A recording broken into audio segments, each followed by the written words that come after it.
Hello, I'm Allison Barbosa, and I'm delighted to be chatting today with Stu Cofer, Executive Director and Head of Payment Solution Specialist for Europe, Middle East, and Africa at Jpmorgan Payments. That's a mouthful. Based in London. Welcome, Stu. Thank you, Allison. Glad to be here. Thank you for having me.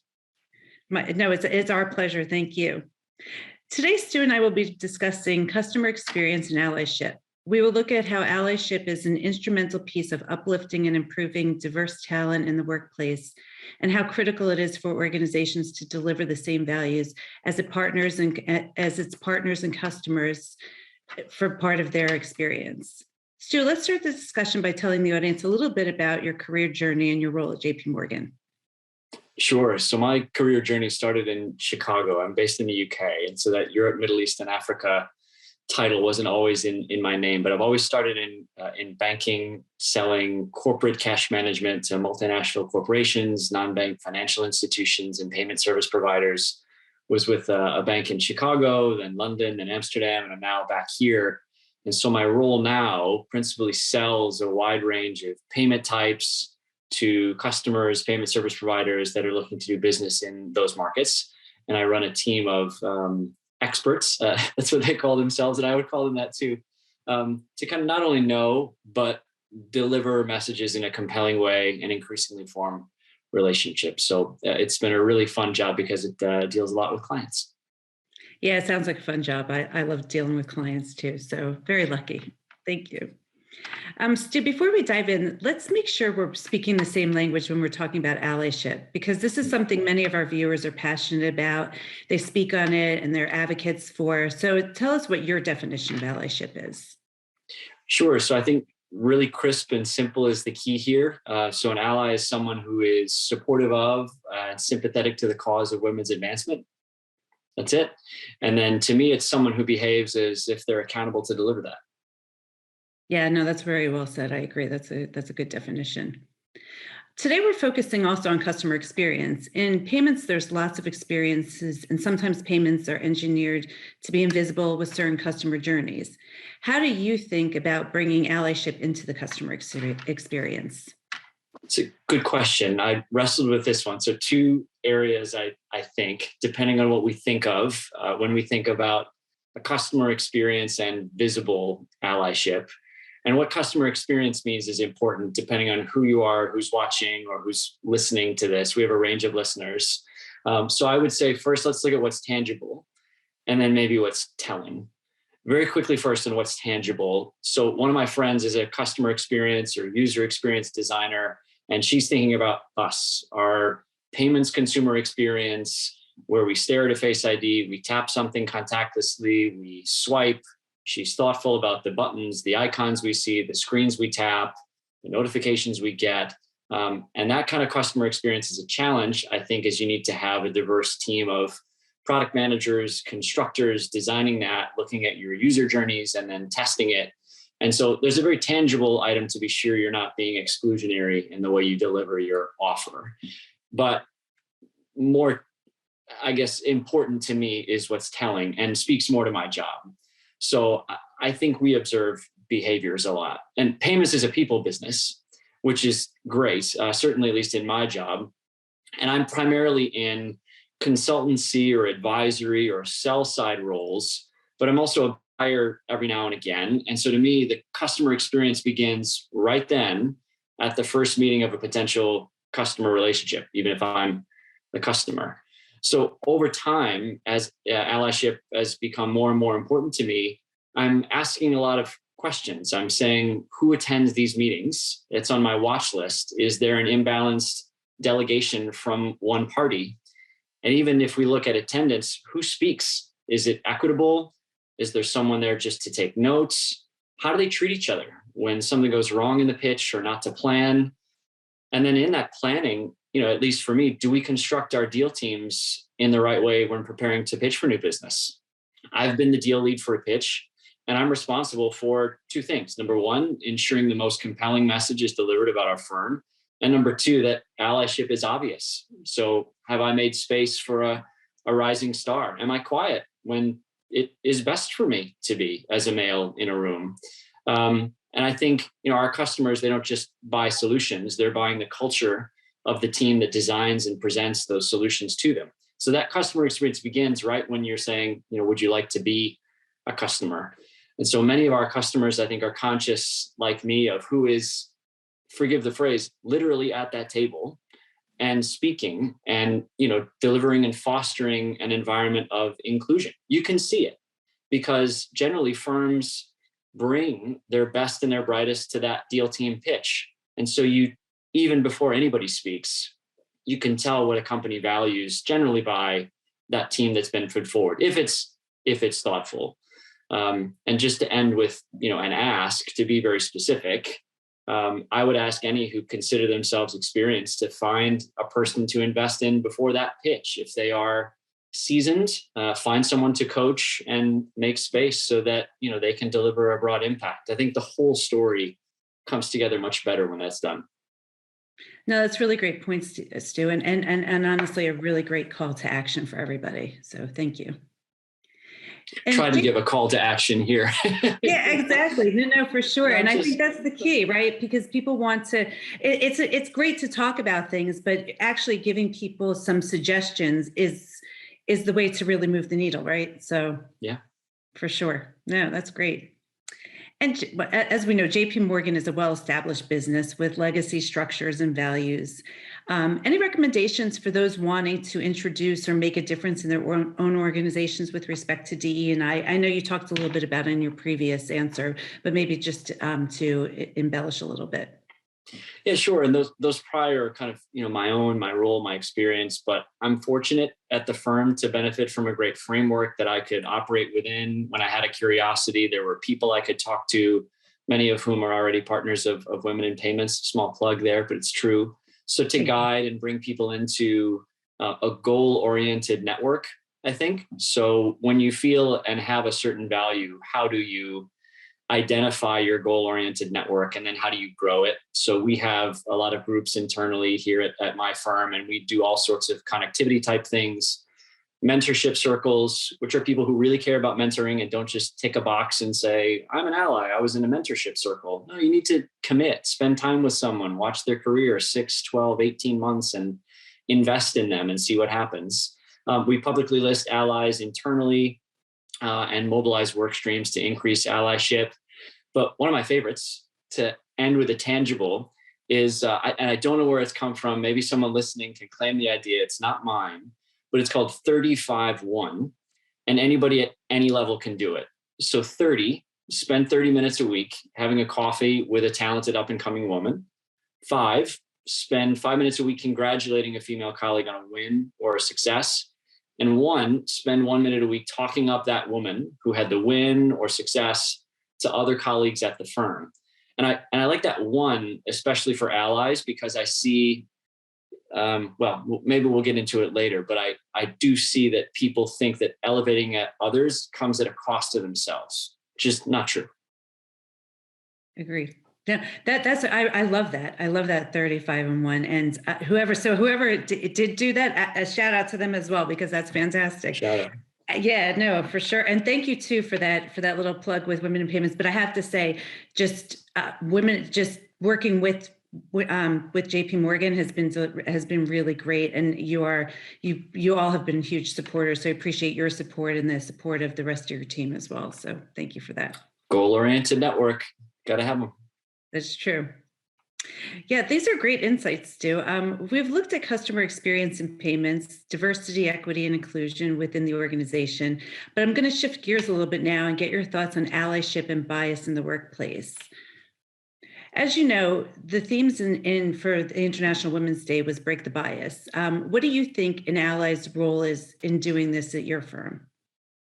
Sure. Well, I think speaking to men out there, or speaking to women who say, go listen to this man and do what he says. By the way, I'm just synthesizing and projecting a lot of things my colleagues I've spoken to and resources that we have.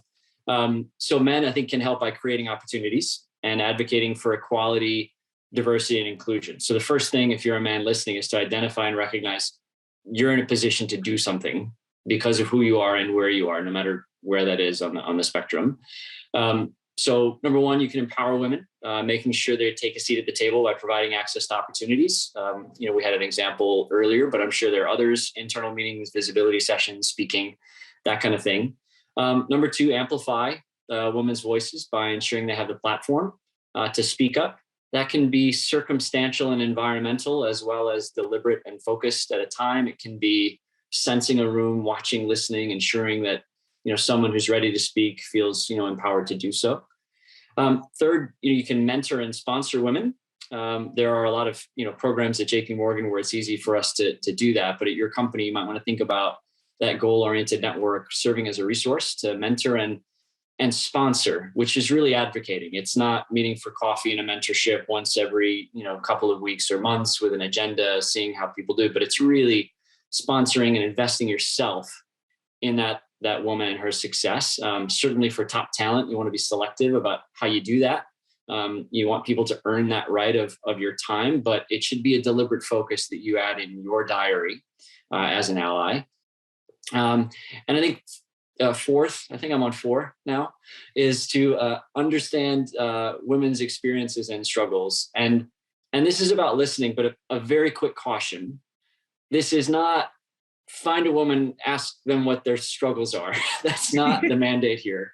This is not a secret that there's inequity. It's not a secret there are finance charters and firms are publicly stating what needs to be done for a problem. So the problem's no secret. Don't burden a woman with having to re-explain the problem to you. Find it yourself, understand and identify it. And then I think see if certain things apply with women that you work with or there in your lives. Everyone kind of has a story.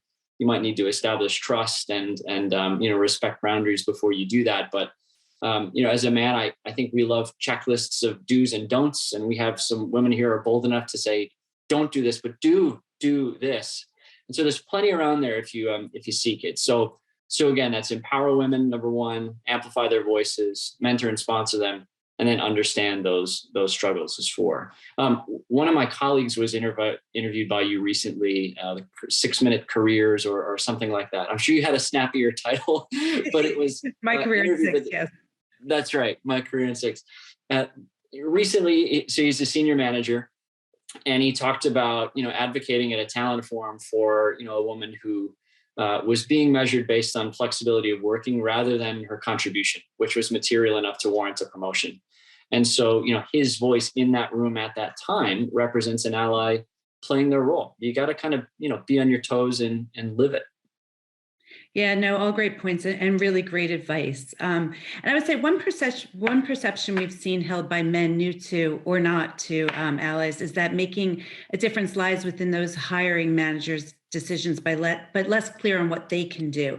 So I know you talked a lot about what senior managers can do and what people can do to help advocate for women. But usually when they're in a more senior position, if they're not a senior manager, how do you recommend that they play their part? Yeah, sure. So, I mean, I think, and first, just to cover maybe some of those senior items, right? Discuss allyship publicly. If you're leading town halls, team meetings, and you're in a role where you have that platform, do that. Allow women to speak with you. And if you're certainly in the hiring decision process, I think you should know your mandate. And some firms have publicly stated what that mandate is. But as you move away from that senior position, I think the main point is to be reminded that elevating others does not come at a cost to you. So I've mentioned 35-1. This is not a cheat to repeat it again, but you need to be looking at peers of yourself, women in your organization that are deserving of advocacy, and play your part to do it. It's not about just attending a town hall and listening to a senior managing director talk about the importance of allyship and assuming that they're going to put it into practice what they say. You might want to hold them accountable. Ask me, how diverse are my hiring practices? If I've been good at it and accountable for delivering the first statement I made, well, then I won't shy away from your question. But, reminding them and asking, keeping the topic of focus is something that you can and should do.